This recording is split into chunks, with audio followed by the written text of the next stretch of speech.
뉴스 속 경제 이슈는 더 쉽고 깊게, 최신 고용 동향은 더 빠르게 전해드리는 고용브리핑 365 시간입니다. 오늘도 김동욱 기자와 함께하겠습니다. 안녕하세요. 안녕하세요. 오늘은 어떤 이슈 준비하셨나요? 네, 직장인 퇴사 원인 1위가 무엇인지 혹시 알고 계신가요? 아, 퇴사 원인 1위요? 네, 뭐 바로 연봉이 안 맞아서 이런 걸까요? 그런 것도 있지만 물론 있는데 가장 큰 것은 바로 직장 내 괴롭힘입니다. 아. 고용 브리핑 365 시간에도 그 정도와 심각성을 여러 차례 이야기 나눠본 적이 그쵸. 있는데요. 네네. 사라져야 할 직장 내 괴롭힘, 비단 우리나라의 문제만은 아닐 텐데요. 전 세계 직장인들의 현실은 어떨까요? 국제노동기구 ILO에서 직장 내 괴롭힘과 관련해 첫 전 세계 실태를 조사해 발표했는데요. 이슈픽에서 짚어봅니다. 전 세계 노동자들, 우리나라와 별반 차이가 없나요? 어떤가요? 네, 맞습니다. 국제노동기구에서 세계 121개국에서 15세 이상 7만 4천여 명을 조사했는데요. 그 결과 5명 중 1명꼴로 직장 내 괴롭힘을 겪은 적이 있다고 합니다. 네. 이번 조사를 통해 직장 내 폭력과 괴롭힘이 전 세계에 널리 퍼진 현상임을 확인할 수 있었는데요. 이번 조사를 바탕으로 추정해보면 전 세계 노동자 7억 4,300만 명이 직장 생활 중 적어도 한 번 이상 폭력과 괴롭힘을 당한 셈이라고 합니다. 와, 이렇게 전 세계적으로 수치를 들으니까 더 크게 와닿는 것 같네요. 7억 4,300만 명. 그러면 이 전 세계 노동자들이 가장 많이 겪는 직장 내 괴롭힘이 어떤 거였나요? 네, 가장 빈번했던 유형은 심리적 괴롭힘이었습니다. 모욕, 위협 또는 협박 등을 경험한 노동자가 17.9%로 집계됐는데요. 심리적 괴롭힘 경험은 남성보다 여성이 더 많았습니다. 때리거나 침을 뱉는 등 신체적 괴롭힘을 경험한 노동자는 8.5%였고요. 신체적 괴롭힘을 경험한 남성은 9%, 여성은 7.7%로 남성에게 더 빈번한 것으로 조사됐습니다. 피해 유형별로 그리고 또 성별에 따라서 조금씩 차이가 있네요.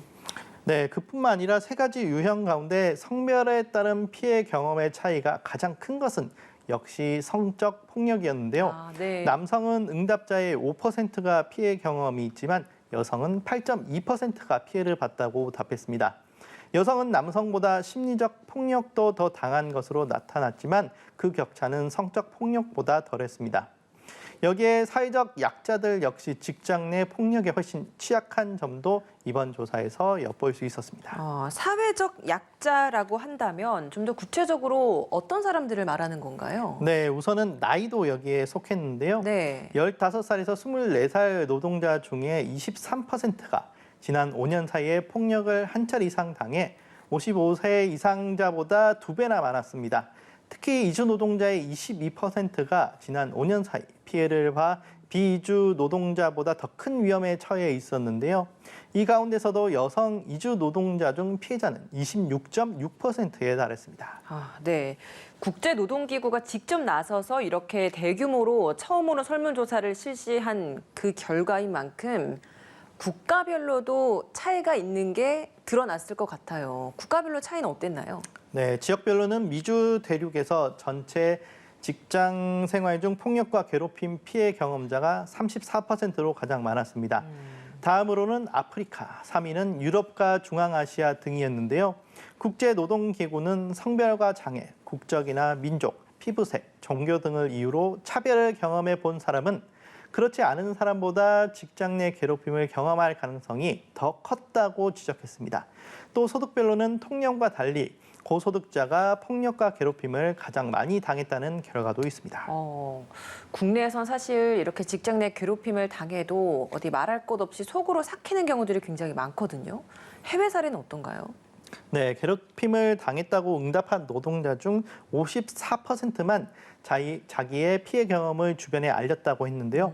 피해 사실을 밝히더라도 이미 여러 번 같은 문제가 반복된 뒤에야 알리는 경우가 많았습니다. 외부의 피해 사실을 알리기 꺼리는 이유로는 평판 악화와 시간 낭비 등을 꼽았는데요. 그만큼 해결되기 힘들다고 본 겁니다. 네. 이렇다 보니 공개적으로 문제를 제기하기보단 가족이나 친구에게 털어놓는 경우가 많았다고 하네요. 직장, 사회에서 사실 괴롭힘을 방지하겠다라는 방법들이 좀 여러 가지 나오고 있어요. 우리나라도 마찬가지고 물론 세계적으로도 그런 추세일 것 같은데 이런 직장 내 괴롭힘을 당하는 사람들이 여전히 많다라는 건 이런 방법들이 별 효과를 발휘하지 못한다라고 봐도 무방할 것 같은데요. 네, 맞습니다. 국제노동기구 역시 이번 조사를 통해 직장 내 괴롭힘 방지를 위한 기존 방법들이 효과적이거나 충분하지 않다는 사실이 드러났다고 평가했습니다. 그런 만큼 앞으로 직장 생활에서 폭력과 괴롭힘을 분명히 거부할 수 있는 법과 시스템이 더 보완돼야 한다고 지적했습니다. 네, 국내에서도 직장 내 괴롭힘 금지법이 시행되고 있습니다. 벌써 3년이 지났는데 그럼에도 여전히 어려움을 호소하는 분들이 많이 있죠. 네, 직장 내 괴롭힘 금지법의 효과로 갑질은 매년 줄고 있지만 괴롭힘이 심각하다는 응답은 줄곧 30%대를 유지하고 있습니다.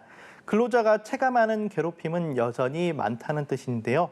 여기에 고용노동부의 지난 8월을 기점으로 3년간 접수된 신고 건수만 해도 약 2만 4천여 건이나 됩니다. 이 가운데 7,900여 건이 취하됐고 9,200건 정도는 기타로 처리됐는데요. 기타로 분류된 사건은 법 적용 제외와 법 위반 없음이 대부분이라고 합니다. 아니, 9,200건 정도가 기타로 처리돼서 법 적용에 제외된다? 이건 어떤 이유 때문인 거죠? 네, 우선 5인 미만 사업장이거나 특수고용 노동자, 프리랜서라 개정근로기준법을 적용할 수 없거나 괴롭힘이 아니라고 판단해 기타로 분류한 경우가 가장 많았습니다. 무려 45.2%나 됐습니다. 직장 내 괴롭힘 사실을 확인해 사업장에 공문을 보내 개선 지도 처분을 한 사건은 단 12.8%에 그쳤고요. 직장 내 괴롭힘 금지법 시행으로 사회적 인식은 개선되고 있지만 5인 미만 사업장 등 그 법의 사각지대를 줄여야 한다는 목소리가 나오고 있는 이유입니다. 네, 이런 부분들은 충분히 좀 개정이 필요할 것 같고요. 그게 잘 개정돼서 또 실제로 효과를 발휘하고 있는지 꾸준히 추적 관찰을 해야 될 것 같습니다. 그리고 사실 이 괴롭힘을 당하고 있다라고 신고를 해도 증거를 제출해야 되잖아요. 근데 그 증거를 신고자가 제출을 해야 되다 보니까 굉장히 어려움도 있는데 이때 좀 참고할 수 있는 방법이 있을까요? 네, 사실 직장 내 괴롭힘은 가장 중요한 판단이 업무상 적정 범위를 넘어섰는지인데요. 그래서 카카오톡이나 SNS 등 입증 자료들의 많은 준비가 필요합니다. 특히나 평소에 직장 내 괴롭힘이라고 여겨지는 것에 대해 그냥 넘기기보다는 기록을 해놓는 것도 좋고요. 만약 언어적인 괴롭힘의 경우라면 구두로 이야기되는 경우가 많죠. 그렇죠. 이럴 때는 상시 녹음하면서 막말이나 갑질했을 때 시간까지 같이 기록해 두는 게 좋습니다. 아니 근데 제가 얼핏 듣기로는 녹음을 하는데 상대방의 동의 없이 알리지 않고 녹음을 하면 이게 법적 효력이 없다는 이야기도 들었는데 아닌가요? 그렇지 않습니다. 대화의 당사자로 직접 참여했을 때에는 상대방 몰래 대화를 녹음했더라도 형사처벌을 받지 않습니다. 만약 녹음기를 본인이 없는 장소에 두고 사용하면 통신비밀보호법 위반이니 꼭 같은 공간에 있어야 하는 거고요. 네. 물론 이때도 개별적으로 녹음한 것은 제3자를 통해 다른 곳에 배포하거나 알릴 때 법적으로 문제가 될 수도 있다는 점은 주의가 필요합니다. 네, 내가 그 당사자라면 녹음해도 괜찮다. 그러니 꼭 기록을 해두시면 좋을 것 같습니다. 한 사람의 영혼을 죽이는 직장 내 괴롭힘, 고통받는 피해자들의 일터와 삶을 보호할 수 있도록 현실적인 법과 지침 개선의 마련이 시급한 시점입니다. 오늘도 김동욱 기자와 함께했습니다. 고맙습니다. 지금까지 고용브리핑 365였습니다.